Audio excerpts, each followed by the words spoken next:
Good morning. I'll go ahead and call to order the meeting of the License and Variance Board. Today is Wednesday, October 28, 2020. My name is Roy Acree. I'm the fire chief here for the city. To my left is Frank Martin, the Director of Public Works, and to Frank's left is Richard Garland, Director of Parks and Rec. Also present on the board is Tina Monahan here for the official meeting minutes. First item on the agenda is item 3A, which is a public hearing V20-048 to allow parking on a gravel surface, land lot 630, 3075 Jonquil Drive, FP Gimmel, Georgia, LP, is the applicant. Is the applicant present? If you could please step to the podium. Right here, just past, Caitlin, could you show her where the podium is? If you could please state your name for the record. Deborah Sansavery. What was the last name? Sansavery. Okay. Good morning. Good morning. Okay, so we understand that there's an existing gravel surface and this variance would be to allow parking on the gravel surface. Can you just kind of explain to us briefly the need? The tenant that currently occupies the space would like a few extra parking spaces for his visitors. Okay. It's just... So currently it's not being used as a parking area? Correct. Okay. And what is are you with FP Gimmel? I'm with Avis & Young, and we manage that property for FP Gimmel. Okay. Okay, thank you. Mm-hmm. If you could have a seat just for a second. Okay. So we'll call up Ms. Crow from Community Development for some background. Good morning. Oh, I'm sorry. I forgot.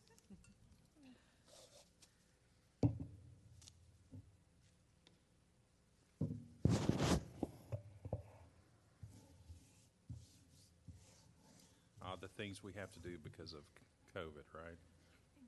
There's nothing against you personally. I have to do that every time. Thank you, Tina. All right.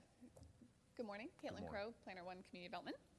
So this variance is V20-048 to allow for a gravel parking surface.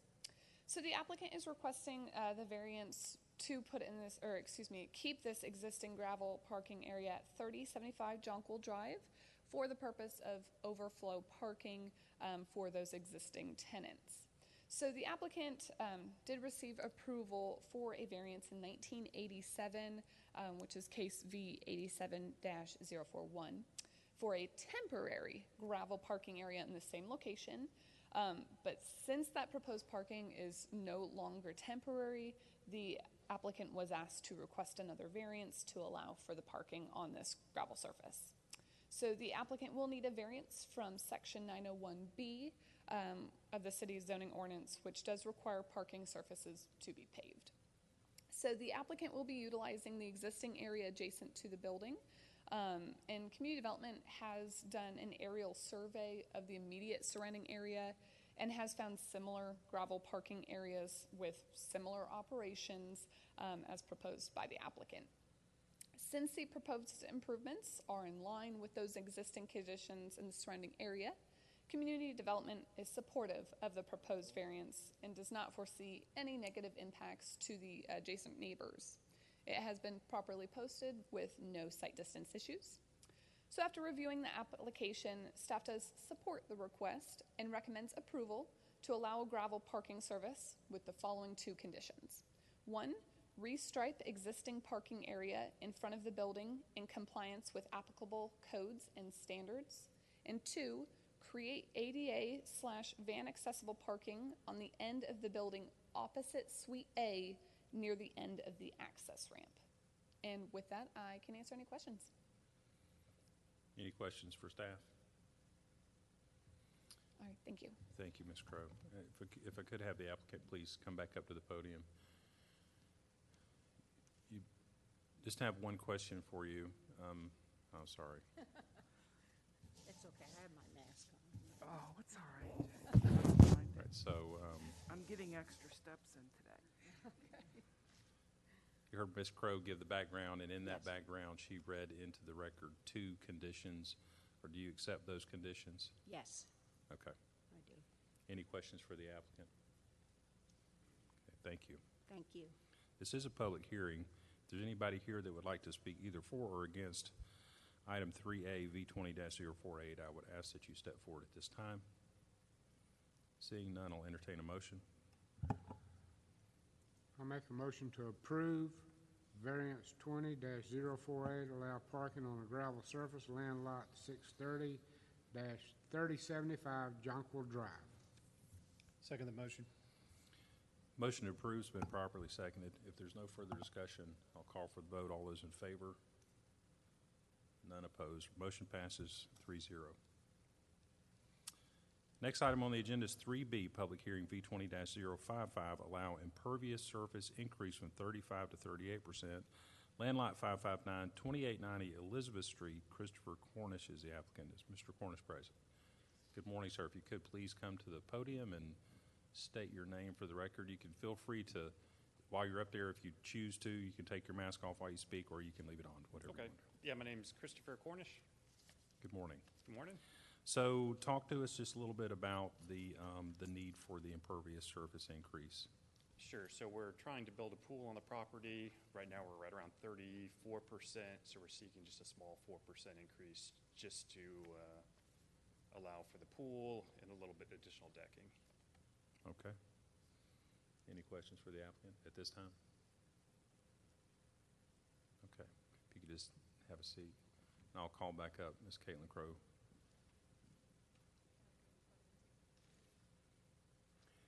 Hey, I think as long as it's not, been touched, it's fine. Yeah. Again, Caitlin Crowe, Planner 1 Community Development. So this variance is V20-055 to allow for the impervious surface area increase from 35% to 38%.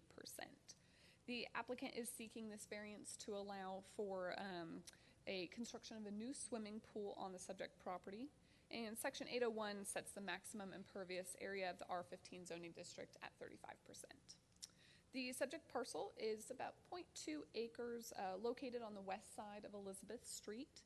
The applicant is proposing to build a 400 square foot pool in the rear of the property, and the existing shed in the rear will be removed during pool construction. The lot is a pre-existing platted lot that's only 8,625 square feet. Due to the pool and the size of the lot, the impervious surface area will be above that 35% allowable impervious by roughly 3%.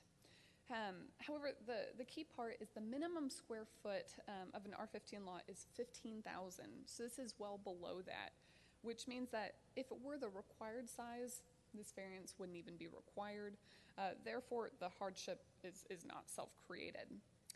But there is still that increase. So to offset the impervious surface area, the applicant is proposing a mitigation plan involving a dry well.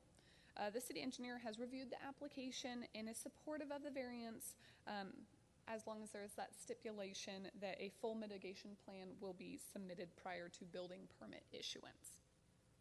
So the subject property is currently buffered from adjacent properties by an existing wooden privacy fence, and the applicant has also indicated there will be some shrubbery placed around the pool to increase the privacy. So due to the existing fence and the landscaping plan, community development believes the proposal will not adversely impact any adjacent neighbors. It has also been properly posted with no site distance issues.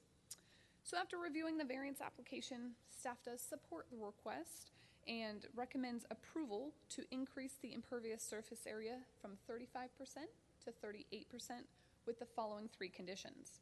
1, approval is conditioned upon substantial compliance with the site plan submitted with the variance application. 2, the applicant shall provide a stormwater mitigation plan to the city engineer prior to the issuance of a building permit.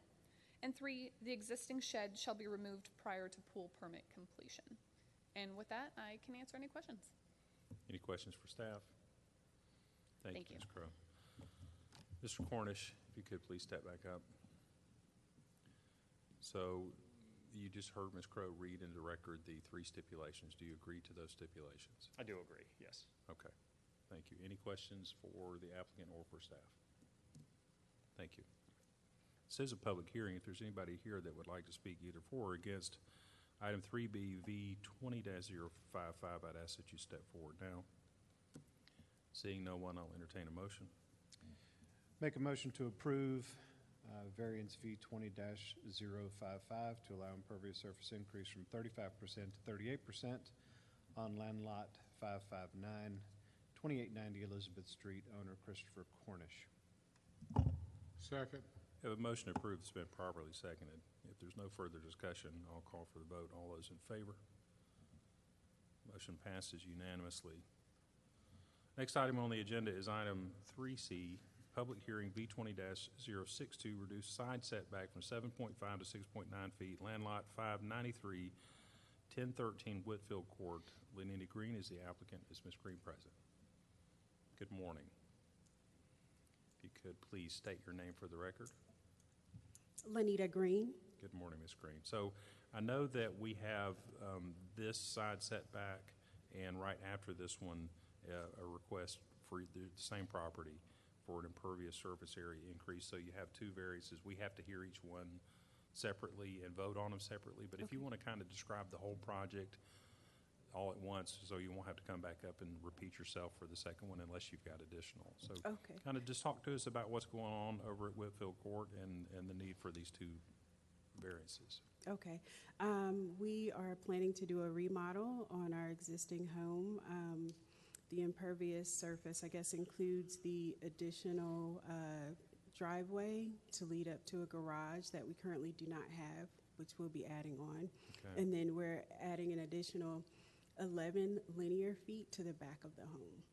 So that would be the need for the side setback. Yes. Okay.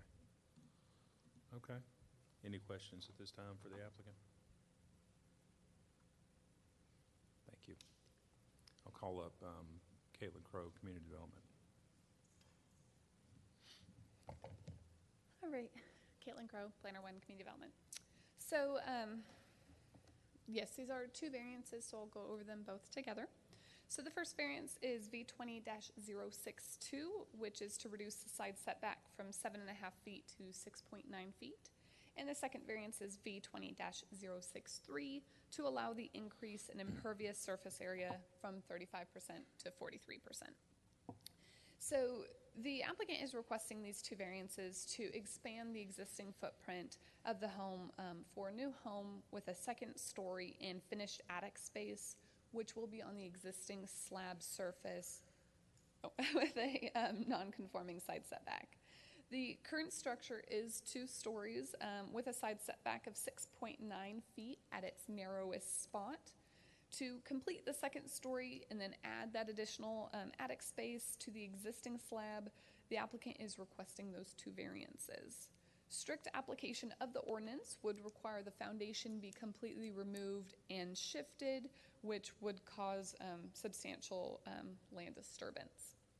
So Section 801 of the zoning ordinance governs the setbacks as well as the impervious surface areas for the RD zoning district.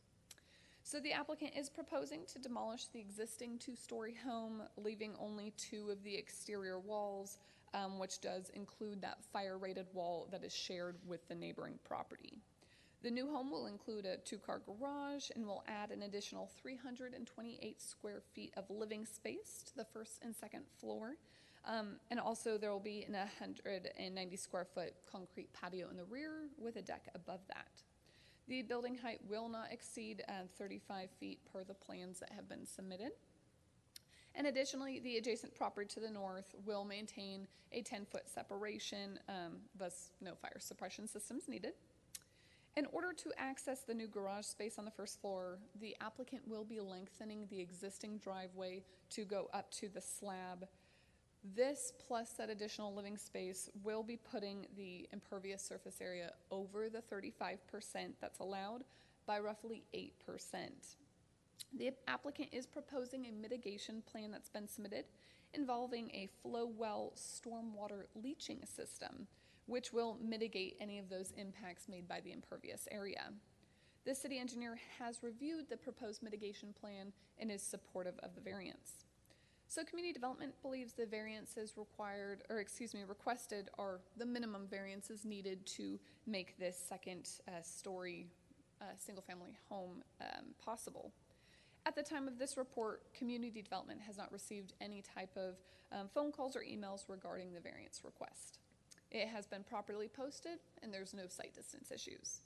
So after reviewing the variance application, staff does support both requests and recommends approval to both reduce the side setback from 7.5 feet to 6.9 feet, and also to allow the increase in impervious surface area from 35% to 43% with the following two conditions. 1, approval of the requested variance shall be conditioned upon the development of the property and substantial compliance with the site plan and elevations submitted with the variance application. And 2, the applicant shall bring the property under construction, which is 1013 Whitfield Court, including the existing firewall and any modifications to it up to current code during the plan review. So if there's any questions, I can answer them. Any questions for staff? Thank you. All right, thank you. Ms. Green, if you could please step back up. You just heard Ms. Crowe read into record at the end the two stipulations that you'll be held to, or are you familiar with those? Or Yes. do you agree with both of those? Yes. Okay. Any questions for the applicant or staff? Thank you. This is a public hearing. If you're here to speak either for or against item 3C, V20-062, I'd ask that you'd step forward now. Let the record reflect the only people present at this point are the applicant, Ms. Green, and city staff. So seeing no one, I'll entertain a motion. I make a motion to approve V20-062, reduce the side setback from 7.5 feet to 6.9 feet, land lot 593, address 1013 Whitfield Court. Second the motion. Have a motion approved that's been properly seconded. If there's no further discussion, I'll call for the vote. All those in favor? Motion passes unanimously. Next item on the agenda is item 3D, public hearing V20-063, allow increase in impervious surface area from 35 to 43%. Land lot 593, 1013 Whitfield Court, for Ms. Lenita Green as the applicant. Ms. Green, do you have anything additional to add that we haven't talked about? No. Okay, thank you. Same question to you, Ms. Crowe. No additional. Any questions for the applicant or staff? This is a public hearing. If there's anybody here that'd like to speak either for or against item 3D, V20-063, I'd ask that you'd step forward now. Seeing none, I'll entertain a motion.